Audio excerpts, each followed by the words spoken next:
എല്ലാവരും സ്വാഗതം ചെയ്യുകയാണ് ഈ തീരുമാനത്തെ. കാരണം സ്ത്രീകളെ സംബന്ധിച്ച് ഏറ്റവും നല്ല കാര്യമാണ്. ചില തിരുത്തലുകളൊക്കെ വേണം, അത് നടക്കട്ടെ. എന്തായാലും സംസ്ഥാനതല ഉദ്ഘാടനം തിരുവനന്തപുരത്താണ്. വി അരുൺ തിരുവനന്തപുരത്തുണ്ട്. അരുൺ, എന്താണ് തയ്യാറെടുപ്പുകൾ, ഒരുക്കങ്ങൾ, എങ്ങനെയാണ് നാളത്തെ ഉദ്ഘാടന ചടങ്ങുകൾ? ബസ്സിലൊക്കെ ഈ സ്റ്റിക്കർ പതിച്ചു കഴിഞ്ഞോ?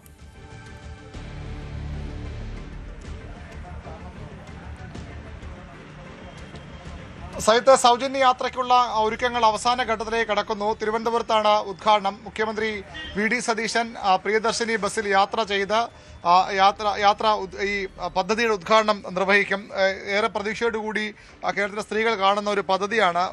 അടുത്തിടെ വന്ന ഏറ്റവും സ്ത്രീപക്ഷമായ ഒരു പ്രഖ്യാപനമായി കൂടി കാണാം. ഇവിടെ ഞാനുള്ളത് ഈസ്റ്റ് ഫോർട്ടിലെ KSRTC ഡിപ്പോയിലാണ്. ഇത്തരത്തിലിവിടെ പ്രിയദർശിനി സ്ത്രീ സൗജന്യ യാത്ര എന്ന ഈ ബസ്സുകളിൽ രേഖപ്പെടുത്തും.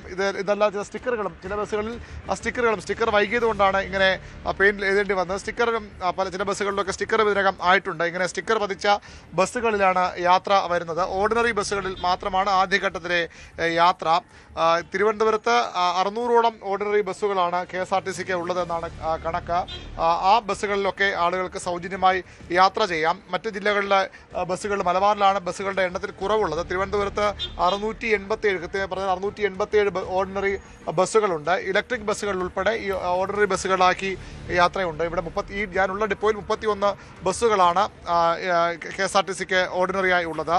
കൊല്ലത്ത് 415, പത്തനംതിട്ടയിൽ 150, ആലപ്പുഴയിൽ പത്തനംതിട്ട ബസ്സുകളുടെ എണ്ണം കുറവാണ്, ചെറിയ ജില്ല കൂടിയാണ്. ഏതായാലും ആലപ്പുഴയിൽ 227 ബസ്, കോട്ടയത്ത് 162, ഇടുക്കിയിൽ 125, എറണാകുളത്ത് 325, തൃശ്ശൂരിൽ 153, പാലക്കാട് 122, മലപ്പുറത്താണ് ഏറ്റവും കുറവ്. 98 ബസ്സുകൾ മാത്രമേ അവിടെ ഓർഡിനറി ഉള്ളൂ. നേരത്തെ വിവാദമായതാണ്. സർക്കാർ അതിന് പകരം സംവിധാനം ചെയ്യുമെന്ന് പ്രഖ്യാപിച്ചിട്ടുണ്ട്. ഏതായാലും ആ പ്രഖ്യാപനം നടപ്പാകുമെന്ന് തന്നെ പ്രതീക്ഷിക്കാം. വയനാടിലും ബസ്സുകളുടെ എണ്ണം കുറവാണ്. കണ്ണൂരിൽ 205, വയനാട് 172, കാസർഗോഡ് 128. അത്തരത്തിൽ ബസ്സുകൾ, ഓർഡിനറി ബസ്സുകൾ മലബാറിൽ കുറവാണ്. ഏതായാലും ഈ ബസ്സുകളിൽ സ്ത്രീകൾക്ക് സൗജന്യ യാത്ര നടത്താം. ആ രീതിയിലാണ് നാളെ ഉദ്ഘാടനം നടത്തുന്ന ബസ്സിൽ ആദ്യ ഡ്രൈവറായി വരുന്നത് ഒരു വനിതയാണ്. അവർ KSRTC ആദ്യ വനിതാ ഡ്രൈവർ കൂടിയാണ്. അവരാണ് മുഖ്യമന്ത്രിയെ കൊണ്ടുപോകുന്ന ബസ്സിൽ ആദ്യമായ വാഹനം ഓടിക്കുന്നത്. അതിൻ്റെ കണ്ടക്ടറുമൊക്കെ നാളെ വനിതകളായിരിക്കും. പക്ഷേ മറ്റ് ബസ്സുകളിലും സ്വാഭാവിക പുരുഷ ജീവനക്കാരുമൊക്കെ ഉണ്ടാകും. ഏതായാലും ബസ്സിൽ കയറുമ്പോൾ ആ യാത്രക്കാർക്ക് സീറോ വാല്യൂ ഉള്ള ഒരു ടിക്കറ്റ്, പ്രിയദർശിനി ടിക്കറ്റ് എന്നാണ് അതിന് പറയുന്നത്. യാത്രയുടെ പേരും പ്രിയദർശിനി, ഇന്ദിരാഗാന്ധിയുടെ പേര് ഓർപ്പിച്ചുകൊണ്ട് പ്രിയദർശിനി എന്നാണ് കോൺഗ്രസ് സർക്കാർ ഇട്ടേക്കുന്ന പേര്. ഏതായാലും ആ പ്രിയദർശിനി ടിക്കറ്റ് നൽകും. സീറോ ആണ് ആ ടിക്കറ്റിൻ്റെ വാല്യൂ. ആ ടിക്കറ്റ് എടുത്ത് വേണം യാത്ര ചെയ്യാൻ. ഇലക്ട്രോണിക് വെൻഡിംഗ് മെഷീനിൽ നിന്ന് ആ ടിക്കറ്റ് നൽകും. സ്ത്രീകൾ ഡ്രൈവർമാർ നേരത്തെ KSRTCക്ക് ഉണ്ട്. ഇത് സ്വിഫ്റ്റ് ബസ്സാണ്, ആ യാത്രയാണ് പോകുന്നത്. ഈ സ്വിഫ്റ്റ് ബസ്സുകളും ചിലതിലൊക്കെ സൗജന്യ യാത്ര അനുവദിക്കുന്നുണ്ട്. ഇപ്പോൾ പോകുന്ന ഈ കാണുന്ന ബസ് സൗജന്യ യാത്രയുള്ള ബസ്സല്ല. അതിൽ സ്റ്റിക്കർ ചെയ്ത ബസ്സുകൾക്ക് മാത്രമേ അത്തരത്തിൽ യാത്ര ചെയ്യാൻ കഴിയൂ. ഏതായാലും നാളെ രാവിലെ 9 മണിയോടുകൂടി ഉദ്ഘാടനം നടക്കും. മുഖ്യമന്ത്രിക്ക് പുറമെ ഗതാഗത മന്ത്രി അടക്കമുള്ളവരും പങ്കെടുക്കുന്നുണ്ട്. സ്റ്റിക്കറിംഗ് ബാക്കി കൂടി പൂർത്തിയാകാറുണ്ട് ഡിപ്പോകളിൽ. സ്റ്റിക്കർ അല്പസമയത്തേക്ക് എല്ലായിടങ്ങളും ഉച്ചയോടുകൂടി എല്ലായിടത്തും സ്റ്റിക്കർ ഒട്ടിക്കുന്ന നടപടികൾ പൂർത്തിയാക്കുമെന്ന് വ്യക്തമാകുന്നു. വലിയ രീതിയിലുള്ള വലിയ പ്രചരണമൊക്കെ ഈ ബസ്സുകളുടെ പുറകിലൊക്കെ സർക്കാരിൻ്റെ പരസ്യവുമൊക്കെ ഉണ്ട്. പ്രിയദർശി സൗജന്യ യാത്ര, സ്ത്രീ ശാക്തീകരണ പുതുയുഗ യാത്രയ്ക്ക് ശുഭാരംഭം KSRTCയുടെ എന്നുള്ളതാണ് ഇതിൻ്റെ ഒരു സന്ദേശം. CP ജോണും അതുപോലെ തന്നെ K മുരളീധരനും ശശി തരൂറും തുളസി മന്ത്രി ഒക്കെ പങ്കെടുക്കും ഈ പരിപാടിയിൽ. ഏതായാലും ആ യാത്ര നാളെ ആരംഭിക്കും. സ്ത്രീകൾ തന്നെ ഡ്രൈവർമാരായി എത്തുന്നുവെന്ന് പ്രത്യേകതയുണ്ട്. മിക്ക ബസ്സുകളിലും സ്ത്രീ ഡ്രൈവർമാരാണ് ഉള്ളത്. ഇവിടെ ഇതൊരു അത്തരത്തിലൊരു ബസ്സാണ്. അത്തരം ബസ്സുകളിലുമൊക്കെ സ്ത്രീകൾ തന്നെ ഡ്രൈവർമാരായും കണ്ടക്ടർമാരായും ഒക്കെ ഉണ്ടാകും. പ്രിയദർശിനി സൗജന്യ യാത്രയുള്ള ബസ്സാണ് ഇത്. നാളെ ഈ ബസ്സും സൗജന്യ യാത്രയൊക്കെ ഉണ്ടാവുന്നു. ഇത് സാധാരണ ഇലക്ട്രിക് ബസ് ഓർഡിനറി ബസ്സായിട്ട് ഓടുന്നതാണോ? എത്ര ബസ്സുണ്ട് അങ്ങനെ ഇവിടെ നിന്ന് ഓടുന്നത് അറിയാമോ? സ്ത്രീകൾ തന്നെ കണ്ടക്ടറായിട്ടോ കൊണ്ടുവന്നു. ഇതിലും അങ്ങനെയാണോ? വലിയ പ്രതീക്ഷ ആളുകൾക്ക് മൊത്തത്തിലുണ്ടെന്ന് തോന്നുന്നു അല്ലേ? നല്ലൊരു ഇതല്ലേ സർക്കാർ തന്നെ. തീർച്ചയായിട്ടും ആളുകൾക്ക് സന്തോഷമായിരിക്കും. അതുതന്നെയാണ്. ഇതൊരു പ്രിയദർശിനി ബസ്സിൻ്റെ ഡ്രൈവറാണ്. അവർ നാളെ തൊട്ട് സൗജന്യമായ ആളുകളെ കൊണ്ടുപോകും. അത്തരത്തിലുള്ള സംവിധാനങ്ങളും ഒരുക്കങ്ങളുമൊക്കെയാണ് ഇപ്പോൾ സൈത്ത് ഇവിടെ നടക്കുന്നത്. തിരുവനന്തപുരത്തെ കാഴ്ചയാണ് നമ്മൾ കണ്ടത്. എന്തായാലും വി സതീശൻ സർക്കാരിൻ്റെ, UDF സർക്കാരിൻ്റെ ഏറ്റവും കയ്യേടി നേടാൻ സാധ്യതയുള്ള അല്ലെങ്കിൽ അതിൻ്റെ സൂചനകൾ ലഭ്യമാവുന്ന ഒരു തീരുമാനം തന്നെയാണിത്. നാളെ ഏതായാലും അത് പുറത്തു വരികയാണ്. നാളെ ആ തീരുമാനം വരും. നമ്മൾ കൊച്ചിയിലേക്കാണ് പോകുന്നത്. ആജ്ഞ രവീന്ദ്രൻ കൊച്ചിയിലുണ്ട്. ആജ്ഞ, അല്പസമയം മുമ്പ് ആജ്ഞയോടാണ് അവിടെ നിരവധി സ്ത്രീജനങ്ങൾ ഇത് സംബന്ധിച്ച് പ്രതികരിച്ചത്. എല്ലാവരും കൈയടിച്ച് സ്വീകരിക്കുകയാണ്. എല്ലാവർക്കും സൗജന്യം നൽകേണ്ടതില്ല, ചിലർക്ക് മാത്രം മതി എന്ന നിലപാടൊക്കെ എടുക്കുന്നവരുമുണ്ട്. എന്തായാലും എങ്ങനെയാണ് പൊതുവിൽ ഇത് നൽകുന്ന ഒരു ആംബിയൻസ് എന്താണ്? ഒപ്പം ഇതിനുള്ള ക്രമീകരണങ്ങൾ, ടിക്കറ്റ് എടുക്കുന്ന ആ ക്രമീകരണങ്ങൾ അതെങ്ങനെയാണ് നടത്തിയിരിക്കുന്നത്? നേരത്തെ അരുൺ സൂചിപ്പിച്ചതുപോലെ 0 വാല്യൂ ഉള്ള ഒരു ടിക്കറ്റ് കൊടുക്കും, എല്ലാവർക്കും ടിക്കറ്റ് കൊടുക്കും, അങ്ങനെ തന്നെയാണോ ആ ക്രമീകരണം?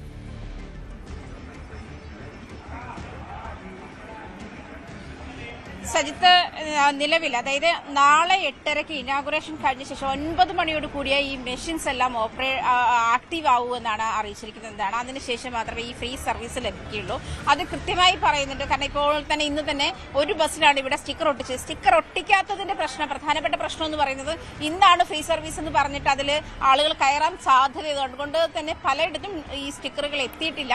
വൈകുന്നേരത്തോടു കൂടി ഒരു അരമണിക്കൂറത്തെ കാര്യമേ ഉള്ളൂ. വൈകുന്നേരത്തോടു കൂടി അതിന്റെ പരിപാടികളെല്ലാം പൂർത്തിയാക്കുമെന്നാണ് സ്റ്റേഷൻ മാസ്റ്റർ അല്പം മുമ്പ് നമ്മളോട് അറിയിച്ചത്. അങ്ങനെയാണ്. എന്നിരുന്നാലും സജിത് സൂചിപ്പിച്ചതുപോലെ ഇതിൽ പ്രധാനപ്പെട്ട ഒരു കാര്യം എന്ന് പറയുന്നത് ഈ സ്ത്രീകൾ എവിടെ മുതൽ എവിടെ വരെ യാത്ര ചെയ്യുന്നു എന്നുള്ള കാര്യം. അതായത് അതിന്റെ ഡിസ്റ്റൻസിനനുസരിച്ചുള്ള ദൂരം ഈ മെഷീനിൽ, അതിനനുസരിച്ചുള്ള വാല്യൂ മെഷീനിൽ അടയാളപ്പെടുത്തുകയും അവർക്ക് ലഭിക്കുന്ന ടിക്കറ്റ് 0 ടിക്കറ്റും ആയിരിക്കും, 0 വാല്യൂ ടിക്കറ്റും ആയിരിക്കും ലഭിക്കുക. എന്തായാലും ഇത് കുറച്ചാളുകൾ അതിനെ നന്നായി തന്നെ സ്വാഗതം ചെയ്യുന്നുണ്ട്. മിസ്യൂസ് ചെയ്യപ്പെടാനുള്ള സാധ്യതയുണ്ട് എന്ന് പറയുന്നുണ്ട്. പ്രത്യേകിച്ചും ഇത് ആവശ്യമില്ലാത്ത ആളുകളും ആവശ്യമുള്ള ആളുകളുമുണ്ട്.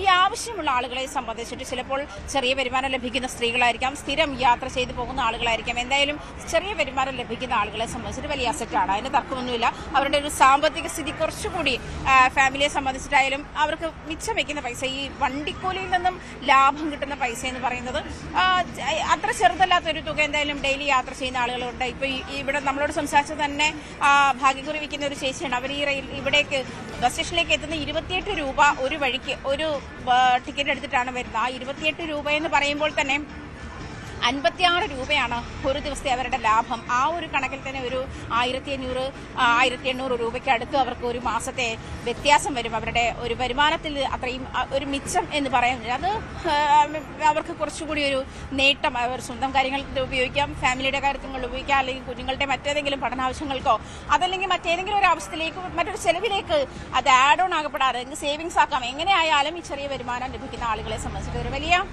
ഒരു അസറ്റാണ് എന്നുള്ള അഭിപ്രായം വന്നു. പക്ഷെ അത് മിസ്യൂസ് ചെയ്യപ്പെടുന്ന ഒരു സാഹചര്യം. ഏതൊക്കെ ദൂരത്തേക്കുള്ള ബസ്സുകളാണ്, ഓർഡിനറി ആണ്, ടൗൺ ടു ടൗൺ ആണ്, അങ്ങനെ കൃത്യമായ ഒരു നിർദ്ദേശം സർക്കാർ ചെയ്തിട്ടുണ്ട്. നാളെ 8:30 മണിക്ക് മുഖ്യമന്ത്രി ഇത് ഇനാഗുറേറ്റ് ചെയ്ത ശേഷം മാത്രമേ ഈ മെഷീൻസിലൊക്കെ ഇതിൽ 9 മണി മുതലുള്ളതാണ് ടിക്കറ്റുകൾ ലഭ്യമാകുക. അതിന് മുൻപ്, അതായത് നാളെ 9 മണിക്ക് മുൻപ് കയറുന്ന സ്ത്രീകൾക്ക് സൗജന്യ സർവീസ് അല്ല, ബാക്കിയുള്ള എല്ലാ ദിവസങ്ങളിലും ഈ പ്രിയദർശിനി എന്ന് ഒട്ടിച്ചിരിക്കുന്ന സ്റ്റിക്കർ ഒട്ടിച്ചിരിക്കുന്ന എല്ലാ ബസ്സുകളിലും സൗജന്യ യാത്രയാകും. ഈ സൗജന്യ യാത്രയ്ക്ക് എടുത്തു പറയുന്ന ഒരു കാര്യം എന്ന് പറയുന്നത് നാളെ 9 മണിക്ക് ശേഷം മാത്രമേ ലഭിക്കുകയുള്ളൂ. ഇന്നും പല ബസ്സുകളിലും സ്റ്റിക്കറുകൾ ഒട്ടിച്ചെങ്കിലും അതിപ്പോഴും സർവീസ് നടത്തുന്നുണ്ട്. രാവിലെ 6:15 സർവീസ് തുടങ്ങിയപ്പോൾ മുതൽ ഇത് അത്തരം തർക്കങ്ങൾ നടക്കുന്നുണ്ട്. അത് കണ്ടക്ടർമാർ തന്നെ സാക്ഷ്യപ്പെടുത്തുന്നുണ്ട്. അത്തരം തർക്കങ്ങൾ നടക്കുന്നുണ്ട്.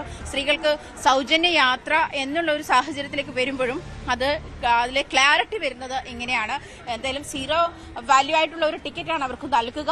ഈ ബസ് ചാർജ് മെഷീനിൽ രേഖപ്പെടുത്തും. അത് സർക്കാരാണ് അതായത് സർക്കാർ ഈ KSRTCക്ക് അധിക ഫണ്ട് നൽകിയാണ് ഈ ഒരു കാര്യത്തെ മീറ്റ് ചെയ്യുക. മാഡം, നാളെ മുതൽ സൗജന്യ സർവീസാണ്. അപ്പോൾ അതിനെങ്ങനെ നോക്കിക്കാണുന്നു? ജനങ്ങൾക്ക് ബുദ്ധിമുട്ടുള്ളവർക്ക് അതൊരു വലിയ ഉപകാരമാകും. കാരണം ബസ് ഫെയറൊക്കെ കറക്റ്റ് 30 ദിവസത്തെ സാലറിയിൽ ഒതുക്കി പോണവർക്ക് അങ്ങനെ കിട്ടുമ്പം അതൊരു നല്ല കാര്യമാണ്. കൂടുതലും ഈ സാമ്പത്തിക ബുദ്ധിമുട്ട് കാരണം ദിവസം സാധനങ്ങൾക്ക് വിലക്കയറ്റമുള്ള സ്ഥിതിക്ക് അവർക്ക് ഇങ്ങനെ ഒരു ഇത് കിട്ടുമ്പോഴേക്കും ആ 30 ദിവസത്തേക്ക് കരുതി വെച്ചിരിക്കുന്ന ലാഭമായിട്ടുള്ള തുക ഇത് ലാഭമായി കിട്ടുമല്ലോ ഈ ബസ് ഫെയർ കയ്യിലിരിക്കുമ്പോൾ. അപ്പം മറ്റുള്ള കാര്യങ്ങൾ സാധിക്കാൻ പറ്റും.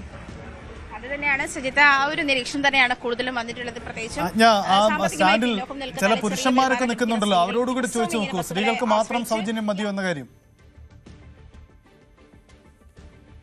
ഡിപ്പോയിൽ ചില പുരുഷന്മാർക്കില്ലേ, അവരോടും കൂടി ചോദിച്ചു നോക്കൂ, സൗജന്യം സ്ത്രീകളിൽ മാത്രം ഒതുക്കിയാൽ മതിയോ എന്ന കാര്യം, അവരുടെ അഭിപ്രായം കൂടി അറിയാം. യെസ്, ആജ്ഞയെ നമുക്ക് കണക്ട് ചെയ്യാനാവുന്നില്ല. ആജ്ഞയിലേക്ക് തിരികെ വരാം, കൊച്ചിയിലേക്ക് മടങ്ങി വരാം. എന്തായാലും ഒരു കാര്യം വ്യക്തമാണ്, സംസ്ഥാനത്തിൻ്റെ പൊതുഗതാഗത സംവിധാനം എന്ന് പറയുന്നത് സ്വകാര്യ മേഖല കൂടി ഉൾപ്പെടുന്നതാണ്. അപ്പോൾ KSRTCയുടെ ഈ സൗജന്യ യാത്ര സ്വകാര്യ ബസ്സുകളിൽ കിട്ടുന്നില്ല എന്ന ചോദ്യമുണ്ട്. ഒപ്പം സ്വകാര്യ ബസ് ഉടമകൾക്കും ഇതുണ്ടാക്കുന്ന പ്രതിസന്ധി ചെറുതല്ല. ചില ജില്ലകൾക്ക് കൂടുതൽ പരിഗണന, ചില ജില്ലകൾക്ക് പരിഗണനയില്ല. ഇങ്ങനെ ഒരു അവസ്ഥ കൂടി വരുന്നുണ്ട്. അതിലേറ്റവും ഒരുപക്ഷെ ആക്ഷേപം ഉണ്ടാകാൻ ഇടയുള്ളത് മലബാർ മേഖലയാണ്. നമുക്ക് മലപ്പുറത്തിൻ്റെ പൊതുചിത്രം കൂടി നോക്കാം. CV അനുമോദുണ്ട്. അനുമോദ്, എന്താണ് മലപ്പുറത്തെ ചിത്രം? മലപ്പുറം രാഷ്ട്രീയപരമായി UDF ഏറ്റവും പിന്തുണ. കൂടുതൽ വാർത്തകൾക്ക് News 18 Keralam YouTube channel subscribe ചെയ്യുക.